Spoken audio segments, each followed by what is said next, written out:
Hello, this is Stan Goff. I'm with the Dental Products Report. I'm the managing editor. Today, very excited about having Dr. Robert Murphy. He's with Northwestern Medicine, and he's got a lot of long titles and a lot of wonderful experience. But he's also turning into a local celebrity and helping answer an awful lot of questions from a lot of TV viewers for WGN News in terms of COVID-19. So, hello, doctor. Hello. So I think maybe what would be best is if you just tell us a little bit about yourself and then how difficult it is even for someone like yourself to try to stay on top of all the changing science and concerns and whatnot involved with this virus, and then help us, give our viewers some information. Sure. So I'm a medical doctor, professor of infectious diseases at Northwestern.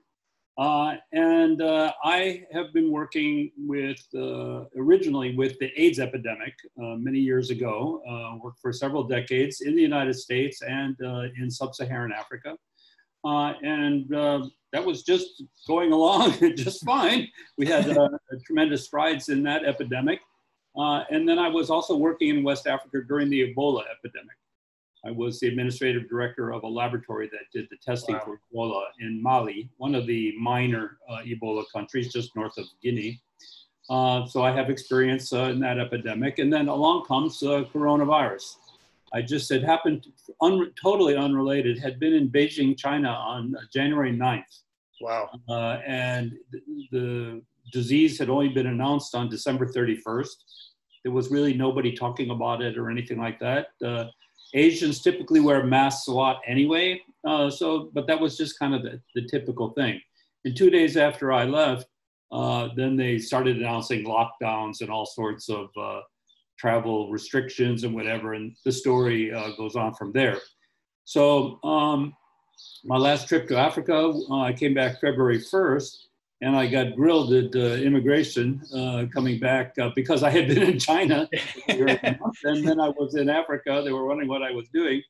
And I realized that they didn't really know what they were talking about. Sure. And that got me very concerned. I have a grant called I'm part of the Poctrin Network. Poctrin is Point of Care Testing Research Network of the NIH. And I've been developing point of care devices and assays good for HIV, working for HIV in Africa. Okay. And so the NIH decided, I should say the US Congress decided that they really wanted to ramp up this testing thing. And if you remember, the testing was really very bad at the beginning. Early on it was non-existent. Missed opportunities all over the place. So Lamar Alexander, the senator from Tennessee, actually had a bipartisan plan to give $1.8 billion to the NIH to ramp up testing. So with that big of chunk of money, it's the easiest thing to do is to basically layer that on top of existing contracts and grants and investigators. So they put it right on our Poctrin network. And we've been working literally every day, 7 days a week since that happened. Is only 5.5 weeks ago. So we are scaling up to develop these point of care devices to open up dental offices, medical offices, rural buildings, post offices, big business, little business, restaurants, clubs, sports arenas, churches, mosques, temples, but to get out there in the community to open everything. So I have been following the user group. I look at dentists as a user group for these kind of devices, which will be coming out actually pretty quickly by the fall. And so I'm very interested. My goal, I'm very interested in getting basically the community and the society open again safely. Yeah. And the only way it's going to be done safely is if we have massive testing and appropriate PPE, personal protection, personal protective equipment. And so the dentist, that's an easy one for me because you lived through hepatitis B, you lived through HIV, Ebola, everything. When I came back from Africa during the Ebola thing, I actually had my tooth broke and nobody wanted to see me. So I worked on that with them, and they were very good about it. But I think if anybody understands infections and work, it's dentists. Yeah. And the good news about COVID, it doesn't really aerosolize. It's really droplet driven. Okay. And you guys keep your dentists keep their offices spotlessly clean anyway, for a variety of reasons. And so environmentally, I think you're okay. I think you could, you're going to shoot some particles into the air, but they'll be picked up with the ventilation and get rid of that way. Fortunately, the virus is not stable in the environment, really. Gotcha. Under experimental conditions, it can stay for days on some surfaces, but it's also very easily disinfected. And so it's all really this aerosol transmission. And if you wear a mask and you wear a face shield, you will be protected from a patient. Make sure the patient's coming in, you're going to have to take their mask off, obviously, but you're going to be in the appropriate equipment to do whatever the procedure is. That's in one little twist. It's like while some of these states were starting to reopen their dental practices, there was some concern that the patients would be kind of afraid to return to the dental office. But in my opinion, not that I'm an expert, but it seems as if the dentists are doing all of their precautions with the shields and the masks and the cleanliness, they've already got the infection control down pat. The patients really shouldn't have anything to worry about. The patients shouldn't have anything to worry about. And although there hasn't been any bad cases reported with dental offices, but if you look at the hairdressers, they work very closely with people, and sometimes the mask comes off, and they don't wear as strong a personal protection as dentists do. And there were 2 cases last week in Missouri. I don't know if you heard about it. They were working at one of those chain hair clips or something like that. Yeah, something like that. And 2 of them were infected, and they exposed 140 people. Wow. But they were wearing masks. The people were wearing masks, the customers. Not one person converted. Wow. See that? Not one. Yeah. That's very strong epidemiological evidence. It's not the last word or anything, but that's very strong evidence that, with basic protective measures, you're not going to transmit this virus. And dentists are like 10 times more protective. Yeah. Than the hairdresser people. I mean, that's just it's a one log increase in safety. So I really think that as long as the person coming in is not sick, and you have to ask them if they've been around anybody with it or anyone in the household have COVID, because those people you don't want in your office. Yeah, I was going to touch on the new screening methods. They're asking these questions ahead of time. Oftentimes they're sitting in their car instead of a crowded waiting room. And so the other thing is you want to make sure the waiting rooms don't get too crowded. Make sure people can spread out. Mandate that they wear masks. In the waiting area and when you're not working on them. And if you do that for now, you're going to be okay. What will happen in a couple of months is something will be developed that may not even have a machine. It may just be a cartridge, almost like a pregnancy test. And you will actually be able to test the patients right there in your office. Wow. Before you work on them. And get real quick results. And something that will be done in 5 minutes. Wow. While they're filling out the form, they can do because hopefully it'll be saliva. We're really trying to get away from those nasopharyngeal swabs for any kind of mass testing like this, because people don't like that.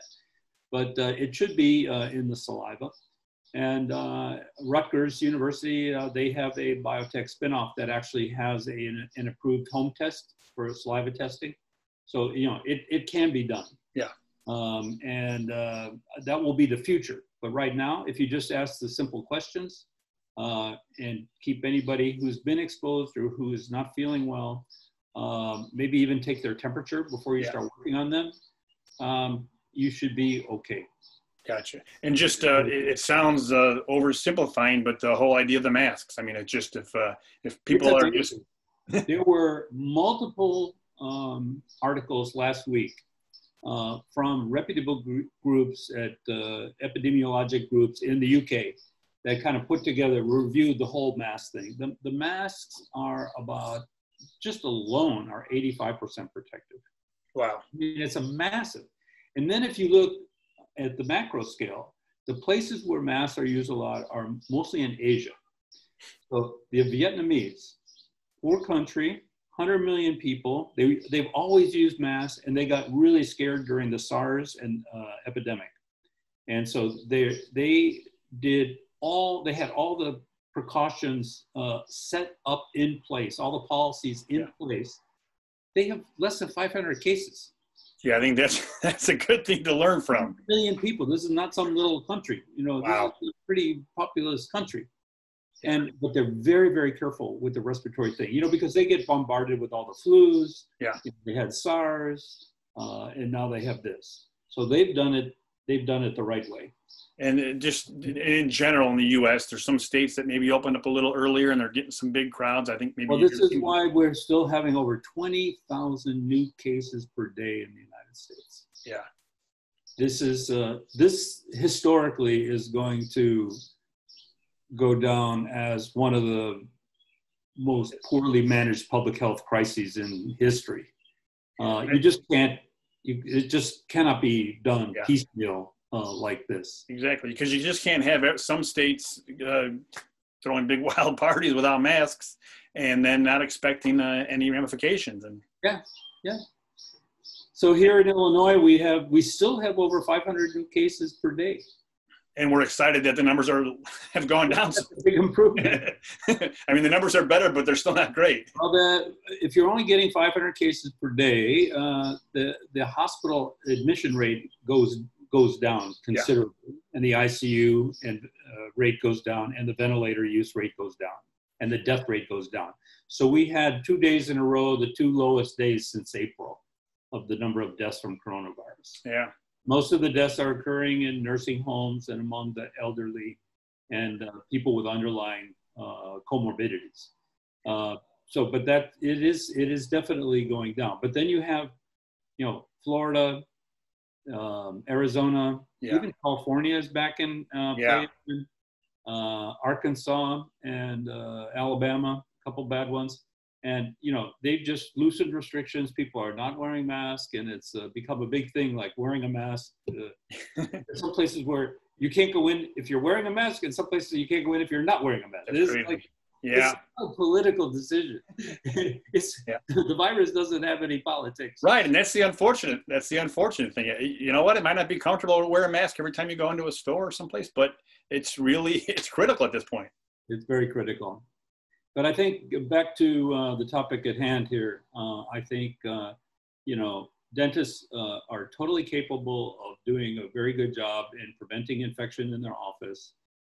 Try to keep the waiting rooms spread out, maybe space appointments out, or tell people not to bring people with them. That's what we do in our outpatient medical facilities. We say, don't bring any visitors with you, and that you absolutely have to. Masks, you have to be wearing a mask when you come, and maybe take their temperature and ask a few questions, you know, if they've been around anybody who has it or someone in their household, and then you're basically good to go. Yeah. So just kind of in closing, the patients ought to feel very safe going to clean dental offices that are taking all the precautions, and then the staff themselves, provided they have the PPE and they're following protocol. I mean, it's, you know. So I was working with a dental group recently, and one of the people thought they might have been in contact with somebody. And I said, look, you got 10 people here. Everybody just go get tested. Yeah. They did. One person was positive. But that was the person who was in question. Gotcha. The rest of them, nothing. Yeah.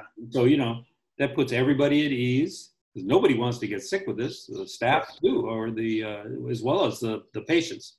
But I think, you know, that's a responsible way to handle this thing.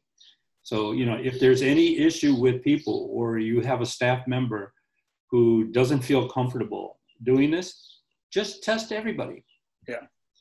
In places that have done that, where like the whole like factory or business or office, everybody gets tested, you know, Okay. what can you do? They're all at ease. Yeah. Yeah. The tests are pretty good. And say you do find somebody who is infected, all you have to do is just keep testing every 2 weeks for like 2 cycles, and you're done. Gotcha. Because you're going to find people that are positive. Because, you know, especially if you're in one of those states where the numbers are going up so high. Sure. You know, if you find somebody, it's not the end of the world. Yeah, right. Just to make sure they're not spreading it to everyone else. You just have to deal with it and test everybody. Gotcha. Well, I want to thank you very much. I look forward, my family looks forward to watching you on the news every morning with the updates, but we're kind of hoping that we don't have to see you talk forever about COVID-19. But yeah, I'm waiting to get let go from my duties there, but I think I'm in business there for a while. Yeah, sadly, I think so. But if questions come up, you can actually ask the questions on Facebook. Gotcha. I'll spread the word, and we'll link that to WGN News and into you, and make sure. No, because they filter all the questions. They show me the questions, and sounds great. And I appreciate all the information and your candidness and your time today. And we'll be in touch. And thanks again. Great. Good luck. Bye bye.